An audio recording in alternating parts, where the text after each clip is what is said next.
రైతు వ్యతిరేకమైనటువంటి బీజేపీ ప్రభుత్వం 6 నెలలు కేంద్రంలో రైతులు ధర్నా చేస్తే వాళ్ళని పట్టించుకోకుంటే వందలాది మంది చనిపోయారు.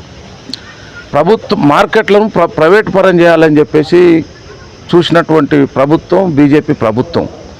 అలాంటి బీజేపీ నాయకులు వచ్చి మార్కెట్ పరిధిలో రైతుల గురించి మాట్లాడడం అర్ధరహితమైనటువంటి చర్య. ఇంకొకటి, ఇప్పుడు గతంలో రైతులు మనుషులతోటి పనిచేసేవాళ్ళు, చేల మీదనే సగం ఒడ్లు ఎండిపోయేవి. ఇప్పుడు ఏమవుతుంది, మిషన్లు కోయడం వల్ల పూర్తి పచ్చొడ్లు మార్కెట్కి వస్తున్నాయి. దీన్ని కేంద్ర ప్రభుత్వం కానీ గుర్తించాలి. ఫుడ్ కార్పొరేషన్ ఆఫ్ ఇండియా నిబంధనలను సడలింపు చేయాలి. రైతులకు న్యాయం చేయాలనుకుంటే 30 మాయిచర్ ఉన్నటువంటి వడ్లు కూడా ఖరీదు చేయాలి.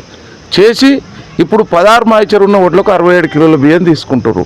30 మాయిచర్ ఉంటే పార్బాయిల్డ్ మిల్లులు పెద్ద పెద్ద మిల్లులకు పంపాలంటే అప్పుడు 60 బియ్యం తీసుకోమనండి. ఎంత క్యాల్కులేషన్ చేసి ఎప్పుడో 50 సంవత్సరాల క్రితం ఏర్పాటు చేసినటువంటి నిబంధనలు ఫుడ్ కార్పొరేషన్ ఆఫ్ ఇండియా ఇప్పటి వరకు కూడా కొనసాగిస్తుంది.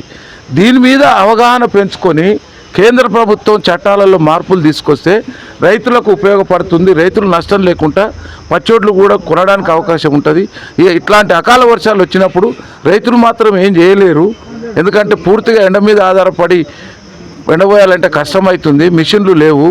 దీన్ని దృష్టిలో పెట్టుకొని కేంద్రం ఫుడ్ కార్పొరేషన్ ఆఫ్ ఇండియా చట్టాలలో మార్పులు తీసుకొచ్చి పచ్చొడ్లు కొనే విధంగా నిబంధనలు మార్చాలని చెప్పేసి విజ్ఞప్తి చేస్తుంది.